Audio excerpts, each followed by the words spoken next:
Assalamualaikum warahmatullahi wabarakatuh dan salam sejahtera. Khusus KPF 4013 Falsafah dan Perkembangan Pendidikan di Malaysia Sesi 2 Semester 1 berbentang kumpulan dengan tajuk Penterjemahan dan Pentafsiran Kurikulum Kebangsaan. Pensyarah Prof. Madya Dr. Abdul Talib Muhammad Hashim, ahli kumpulan Cik Nur Atirah binti Cik Mahardi, Hana binti Abdul Malik, Nur Hirma binti Faizir.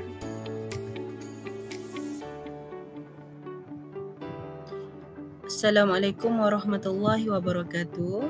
Saya Hanan binti Abdul Malik. Saya ingin menerangkan tentang domain objektif kognitif dan kemahiran berfikir aras tinggi sebagai penentu pencapaian murid.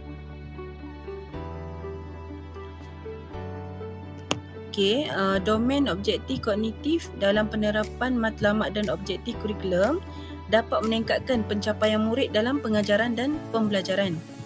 Domain objektif kognitif ini dibahagikan kepada 6 kategori aras yang bermula daripada tingkat yang paling rendah kepada tingkat yang lebih tinggi.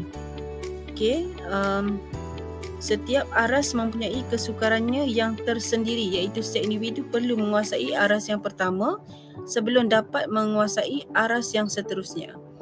Aras yang paling rendah iaitu pengetahuan, kemudian kefahaman, kemudian aplikasi, analisis, penilaian dan yang paling tinggi adalah reka cipta. Aras rendah dibahagikan kepada dua, iaitu pengetahuan dan kefahaman. Pengetahuan ialah mengingati atau mengenali sesuatu fakta. Hal ini bermaksud setiap individu perlu menguji kebolehan tersendiri untuk mendapatkan kembali fakta, istilah, definisi, hukum atau nama yang telah dipelajari, lalu mengeluarkan kembali dan mengingati semula perkara-perkara tersebut daripada ingatan jangka masa panjang. Dari segi kefahaman, individu akan diuji dalam menterjemah, memahami, membina makna dan menginterpretasi maklumat lisan, tulisan dan grafik yang telah dipelajari. Sebagai contoh, murid dapat menghuraikan, menjelaskan dan menerangkan balik sesuatu menerusi interpretasi maklumat yang telah dilakukan. Kemudian aras sederhana dari segi aplikasi, individu dapat mengaplikasi balik konsep, prinsip, prosedur yang dipelajari untuk melakukan, melaksanakan atau menyelesaikan sesuatu. Sebagai contoh, mendemonstrasikan, menunjukkan serta menerangkan cara menggunakan sesuatu seperti mesin, alat solat dan sebagainya. Dari segi analisis, komponen ini membolehkan murid untuk membuat pengasingan, perbandingan dan menghuraikan tentang faktor-faktor perbezaan, kesamaan dan rumusan menerusi struktur maklumat yang dikaji.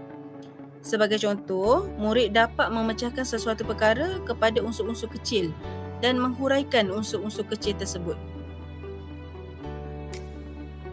Akhir sekali ialah aras tinggi yang mempunyai dua komponen, iaitu yang pertama adalah penilaian.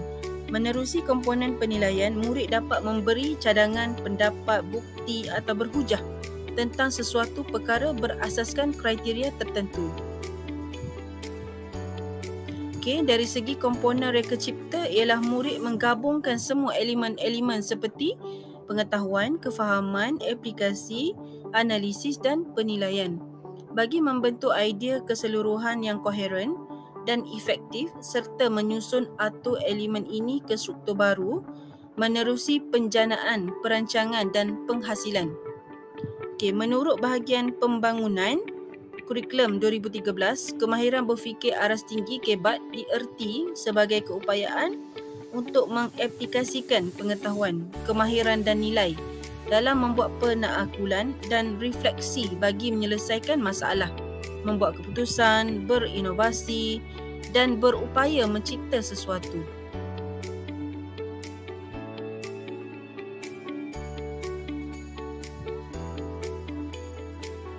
Kemahiran berfikir aras tinggi merupakan satu kepentingan dalam pencapaian murid di sekolah. KEBAT dapat meningkatkan kemahiran intelek melalui menganalisis, menilai dan mencipta. Sebagai contoh, murid akan boleh melahirkan dan meluaskan idea yang baru. Menerusi KEBAT juga, murid-murid dapat menggunakan akal fikiran untuk berfikir secara lebih kritis dan kreatif untuk menyelesaikan setiap permasalahan. Kebat ini membolehkan murid berupaya dalam menyelesaikan sesuatu masalah, membuat keputusan, berinovasi dan mencipta sesuatu. Sebagai contoh, penyelesaian masalah penerokaan dan penyiasatan dapat menggalakkan murid untuk berfikir aras tinggi serta boleh membuat keputusan sendiri dalam pelbagai situasi. Kebat boleh membantu murid mengaplikasikan pemikiran secara kritikal, kreatif dan logikal. Sebagai contoh, murid memerhati dan memahami sesuatu maklumat sebelum menggabungkan kesemua idea untuk membentuk satu struktur melalui pengaplikasian. Dan yang terakhir, bila diberikan sesuatu permasalahan baru, murid-murid akan meneroka secara matematikal dan berfikir tentang situasi tersebut dan berkembang menjadi satu idea yang baru. Seterusnya, saya akan menerangkan kepentingan merancang pengajaran sebagai penentu keberhasilan guru dan kemenjadian murid. Sebelum kita meneruskan perbincangan mengenai kepentingannya, saya akan menerangkan serba sedikit mengenai pendekatan yang dilakukan oleh para guru dalam proses pengajaran dan pembelajaran dalam menentukan keberhasilan dan kemenjadian murid. Para guru dihendaki menyediakan satu plan perancangan yang lebih awal sebelum memulakan sesi pembelajaran di dalam bilik darjah. Rancangan pengajaran yang disediakan oleh guru hendaklah bersumberkan dokumen rasmi iaitu dokumen standard kurikulum dan pentaksiran atau kita kenali sebagai DSKP yang telah ditetapkan oleh Kementerian Pendidikan Malaysia yang meliputi standard kandungan pembelajaran dan prestasi. Okey, seterusnya kita pergi kepada tenaga pengajar haruslah mengikuti sukatan pelajaran yang diluluskan oleh Menteri Pendidikan Malaysia. Merujuk kepada Akta Pendidikan 1996, seseorang guru perlu mengajar mengikut sukatan pelajaran atau dokumen standard kurikulum dan pentaksiran yang diluluskan oleh Menteri Pendidikan Malaysia. Guru yang mengajar tanpa merujuk mengikut dokumen tersebut telah melakukan satu kesalahan apabila disabitkan boleh didenda sebanyak RM5,000 atau dipenjara selama tidak kurang daripada 3 bulan atau kedua-duanya sekali. Okey, seterusnya kita pergi kepada rancangan pengajaran. Rancangan pengajaran ini terbahagi kepada dua iaitu RPT dan juga RPH. Rancangan pengajaran tahunan RPT merupakan satu garis panduan kepada guru untuk merancang tindakan yang perlu dilakukan semasa pengajaran dan pembelajaran mengikut minggu sepanjang tahun. Guru bersama-sama rakan penantian seopsional wajib menyediakan RPT mengikut peruntukan waktu yang ditetapkan bagi menyusun agihan standard kandungan pembelajaran dan prestasi. Impaknya, guru-guru dapat menentukan atau menyusun tajuk dengan kandungan yang diajar, kaedah serta sumber ataupun bahan penggunaan yang ditetapkan. Seterusnya kita pergi kepada rancangan pengajaran harian. RPH ini merupakan satu dokumen rasmi yang disediakan oleh guru sebagai bukti pembelajaran telah dilaksanakan. Dokumen bukti ini perlu ditunjuk oleh pihak atasan untuk mengesahkan bahawa kita mengajar. RPH yang dibina ini perlu selari dengan maklumat yang terkandung dalam RPT ini. Terusnya ialah RPH, satu dokumen bukti yang perlu ditunjukkan kepada pihak atasan untuk mengesah pengajaran sebenar telah dilakukan. RPH yang dibina perlu selari dengan maklumat yang terkandung dalam RPT. Ini menandakan RPT dan RPH ini saling berkaitan. Antara yang perlu diperhatikan semasa membina RPT ialah peruntukan masa PNP bagi 1 minggu, skop kandungan yang dimuatkan, urutan isi kandungan yang dihendak diajar, kesinambungan antara isi kandungan bagi setiap waktu PNP dan integrasi semua perkara yang perlu diajar iaitu elemen merentas kurikulum iaitu meliputi ilmu, nilai, teknologi, kreativiti, bahasa, keusahawanan dan juga kemahiran. Okey, seterusnya kita pergi kepada RPH. RPH ini terbahagi kepada dua iaitu maklumat asas dan juga maklumat aktiviti pengajaran dan pembelajaran. Antara maklumat asal ini seperti hari, tarikh, mata pelajaran, kelas, masa, tajuk, objektif, kemahiran yang ingin dicapai ataupun dan juga refleksi. Okey, seterusnya maklumat aktiviti pengajaran dan pembelajaran merangkumi aktiviti yang dirancang berasaskan model pengajaran dan pembelajaran yang dipilih iaitu model pembelajaran mastery, constructive inquiry, model pembelajaran berasaskan projek dan juga pembelajaran berasaskan masalah. Okey, akhir sekali kita akan pergi kepada kepentingan merancang pengajaran sebagai penentu keberhasilan guru dan kemenjadian murid. Yang pertama iaitu memastikan objektif pengajaran dan pembelajaran ini tercapai. Dan ini demikian kerana RPH menjadi garis panduan semasa proses pengajaran dan pembelajaran di dalam bilik darjah maupun di luar bilik darjah. Oleh itu, guru dapat mengajar dengan lebih terperinci dan juga sistematik. Kepentingan yang kedua ialah menjadi bimbingan kepada guru dalam aspek pengurusan masa yang telah diperuntukkan dengan lebih teratur. Hal ini dapat menyelaraskan topik-topik perbincangan dengan lebih efektif dan juga efisien. Dan terakhir ialah perancangan yang teliti dan menyuruh dapat memberi kesan yang positif kepada pembelajaran murid, merupakan kepentingan merancang pengajaran sebagai penentu keberhasilan guru dan kemenjadian murid. Seterusnya, saya akan menyampaikan tentang kepentingan dan pelaksanaan refleksi dalam pengajaran dan pembelajaran. Definisi refleksi iaitu refleksi menurut Kamus Dewan ialah bayangan, gambaran dalam cermin, fikiran dan lain-lain.